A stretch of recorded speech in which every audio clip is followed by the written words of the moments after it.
My name is Jillian Perrick, and I'm a lover of all things orange chocolate. Think One Tree Hill is way better than the OC. And as a person who stutters, I hope to one day inspire women with invisible disabilities to overcome their limiting beliefs and start the business of their dreams, just like I did. I'm a mindset coach specializing in imposter syndrome, helping women beat their inner imposter using neurolinguistic programming, hypnosis, and time techniques. And this is the From Imposter to Empowered podcast. This podcast is for you if you're an entrepreneurial woman trying to navigate the online space with a lot of passion and a lot of uncertainty. If you feel like your ideas are unoriginal, that your message isn't necessary or important, or like you're a complete and total fraud, then you've come to the right place. This podcast will take you from imposter to empowered with ninja-like brain hacks, easy to implement strategies, and uplifting real talk to make you feel like everything you want is in reach. Let's get started, girlfriend.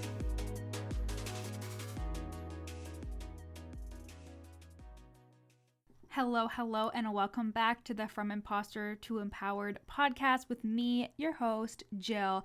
And if you haven't gotten the From Imposter to Empowered course yet, what are you doing? I just did a launch for it, and this is my signature imposter syndrome course. If you are somebody who has really been struggling, but you're not quite ready yet to work with a coach, you're not ready to make that investment, I have made a low ticket course for you to dig your hands in and get all my high level tools such as NLP, the rejection template, all of this amazing stuff. And it's basically my 10-step signature methodology and how I help my clients through their own experiences with imposter syndrome and all the things that make them not feel good enough. And we do a ton of subconscious work, and it really is amazing. And because I love my loyal listeners, I am giving you guys 15% off the course if you use FITE podcast at the link in my show notes to buy the course. Again, you will get 15% off when you use FITE podcast. And I will put the coupon code in the show notes as well. So I hope you guys are having a wonderful, wonderful day. It is kind of cloudy today. I've had some sun, luckily, here in Ontario, Canada, and it's been pretty nice. Things are starting to get into June, so I'm recording this on a Sunday in May, near the end of the month. Can't believe that it's the end of May and almost June now. We're still in quarantine, obviously. Corona is still out there, and it's still widely affecting people. And if you are somebody who has been affected, I'm thinking of you. And if you are healthy, I'm thinking of you as well, and hope that you stay healthy. So today's episode, we are going to talk about, this one's a good one. We're going to talk about the judgment of others. And for my clients and the people who religiously listen to this podcast, who actually work with me or know me, you already know what I'm going to say. But something that I get often in terms of questions are, how do you deal with the judgment from friends and family? Or I'm really afraid to put myself out there because I'm afraid of being rejected and I'm afraid of judgment. It's a really real fear, especially when it comes to the online space, because putting yourself out there technically means like selling or saying that you are doing something, committing to something, and somebody having an opinion about it. It's not so much that we're worried about their opinion. Now, here it comes. Here's the thing that everybody hears all the time from me, and that is, you're not afraid of somebody else's opinion. You're afraid of how you're going to feel when you know their opinion. So you're not afraid of what people think about you, okay? You're not. You're afraid of what you will feel or how you will think about yourself when you know what they think or how they feel about you. So I put up a post on Instagram. I am outing my dad right now so bad, so I hope he doesn't listen to this.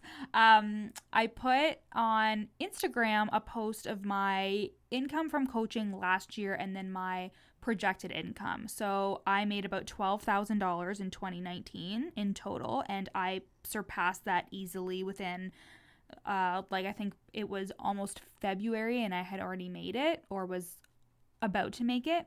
And I am now projected to hit 6 figures this year, which is a huge jump from $12,000 to 6 figures. And I put up like a little screenshot from my notes, and it was a post about like the possibility of what you can accomplish, something like that. And my dad called me and he was like, why would you do that? Like, you don't want someone to think that you're bragging or whatever. Anyways, Of course, I already knew logically that this was just my dad keeping me safe. I knew that it was just him um, projecting onto me his own beliefs about money. But after the phone call, I was really hurt. I was really upset because I felt like it had put me back a bit. But after I had a conversation with my coach and I just calmed down a bit, I obviously could see the bigger picture in terms of, like, again, he was just trying to keep me safe. But the reason why that affected me was because I really respect my father. I love my dad. He's the best. And he has his own belief system and how he was raised and everything.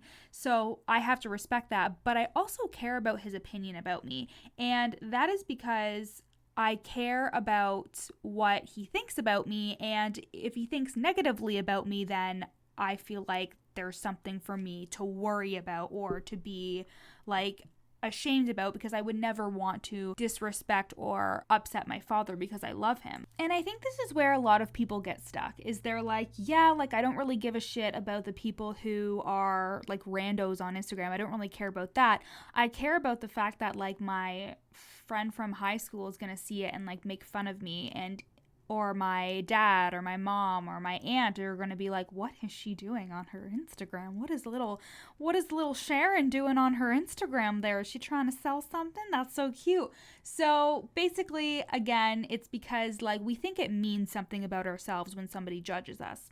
But when someone shares their judgment around something that you're doing, they're doing one of two things: protecting you or projecting onto you. But these things have something in common. You are the only person who gets to choose the impact that it has on you. And that doesn't say that you can't react emotionally. That doesn't say that you can't have the thoughts of, oh my God, like, are they right? What am I doing? Feel the feelings, feel into it, and realize that it's all just part of the human experience. But again, it's never about ignoring or negating your feelings or emotions. It's always about the behavior that follows and ensuring that it's not self-sabotaging behavior. If I would have gone onto my Instagram and deleted that post after I had that conversation with my dad, if I would have never shared about my income ever again, or if I would have been afraid to talk about money or afraid to talk about my coaching business on my Instagram, if I would have been like, oh, I feel really shitty right now, I'm not going to show up like I told my audience I would, that would be self-sabotaging because of the thoughts that I was having. But instead, I honored the fact that I was feeling this way. I honored the fact that I was a human. I had a conversation with somebody to just flush it out, and then I moved on. So again, I actually use my signature methodology whenever I move through anything, and that includes doing a forgiveness ritual in terms of like forgiving the person and forgiving myself whenever something happens that I really have a strong emotional reaction to. And that's what I did, and then I moved on from it. And I didn't let it sabotage whatever I was doing. So if you're censoring your content because of somebody who is never going to buy from you, at worst, they'll have an opinion, which you can't control, but you can control how you respond. And let me guess, your dad's probably not going to buy from you. Your sister's probably not going to buy from you. Obviously, it depends on what services you're selling. But if you're a coach or doing whatever, in terms of a service-based job, depending on who your ideal market is, I'm guessing it's not Aunt Sharon. But at the end of the day, you know exactly what I'm saying. If somebody is not going to buy from you, then why would you care about their opinion? And when I say why would you care, I mean, why would you let it affect you?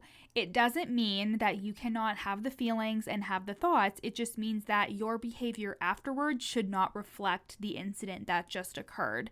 You are allowed to have the feelings. You are allowed to be like, wow, that really sucked that I heard that person talking about me, or that really sucked that my mom called me and told me that I shouldn't be putting that on Instagram. Oh my God, when I was in the beginning of my business, I was putting, so as you guys know, I love to swear.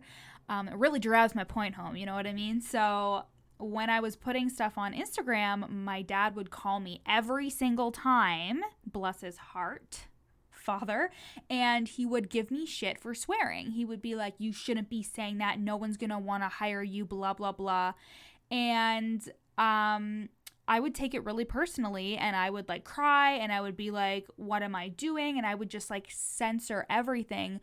But that wasn't who I was. And at the end of the day, I wasn't hurting anybody. And the type of people who I work with anyways are okay with swearing, and they hire me because they like me and they like who I am, and they don't mind that I swear, and it's just a part of how I speak at this point. I think I swear appropriately, meaning that I know my audience, but at the same time, on my own Instagram page and within my own content, like the confines of this podcast, I'm going to swear. I'm going to express myself however I need to, because I know that somebody needs to hear it, and that's what you need to think of as well, is somebody needs to hear your message. And if you are afraid of the judgment from other people, I want you to look inwards and realize that that judgment is actually judgment coming from you, because the only reason why we would care about what somebody says about us is because we're afraid that it's true.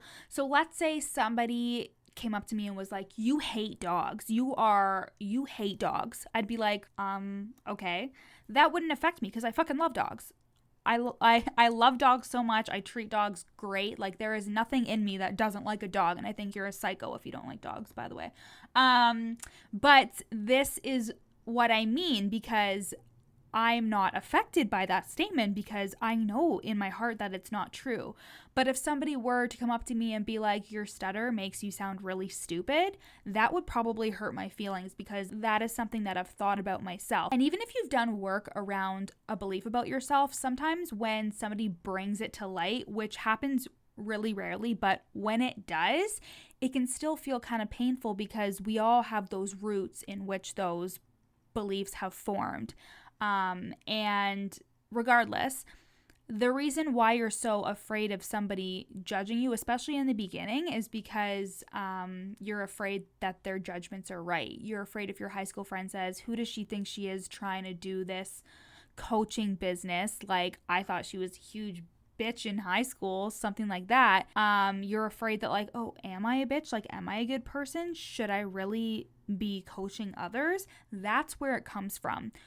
Your internal state is a reflection of everything that is going on outside of you. And it doesn't matter if somebody comes to you and says something that you know is completely untrue. That's not going to affect you. But if somebody comes to you and says something that you fear yourself, that is when it's going to affect you. And that is why it's so important to do the work. It's so important to look inside yourself and look at those demons, at those beliefs about yourself that you hold, which From Imposter to Empowered, the course does all of that for you and helps you release it, just saying.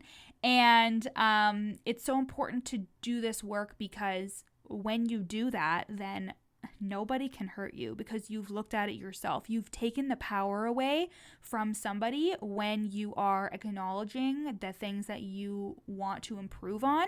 Literally, the bravest people are the people that come to me and want my help as a coach. Like, those are the bravest people ever to me, because they're acknowledging that they need help with their mental state, with their thoughts, with helping overcome those feelings of feeling like a fraud and feeling like an imposter and not feeling good enough. Those are the strongest people that I personally know, because they are taking it upon themselves to help change their behavior because they want to be better people. And judgment doesn't fucking mean anything unless you give it meaning, just like everything else. So again, you're not afraid of what somebody thinks about you. You're afraid of how you'll feel when you know what they think. And the way to combat that is to look inside yourself at all the reasons as to why you don't feel good enough, or why you judge yourself or judge others. Release it and forgive yourself and forgive others. And again, if you're looking for a little signature methodology, if you're a very logical, thought out person and you need like a roadmap for doing this, From Imposter to Empowered, the course is at the link in my show notes. And again, you can use FITE podcast for 15% off. So I hope you guys love this episode on judgment of others, and I will see you next time. Have a great day, everyone. Thanks so much for listening to the From Imposter to Empowered podcast with me, Jillian Perrick. If you loved this episode, take a screenshot and share it on your Instagram story. And don't forget to tag me at Your Coach Jill. Of course, I'd love for you to rate the podcast 5 stars and leave a review. And if you screenshot your review and send it to me at Your Coach Jill on Instagram, I'll send you a free gift. At the very least, make sure you follow me on Instagram, again at Your Coach Jill, for tons of free content, strategies, and inspo. See you next time.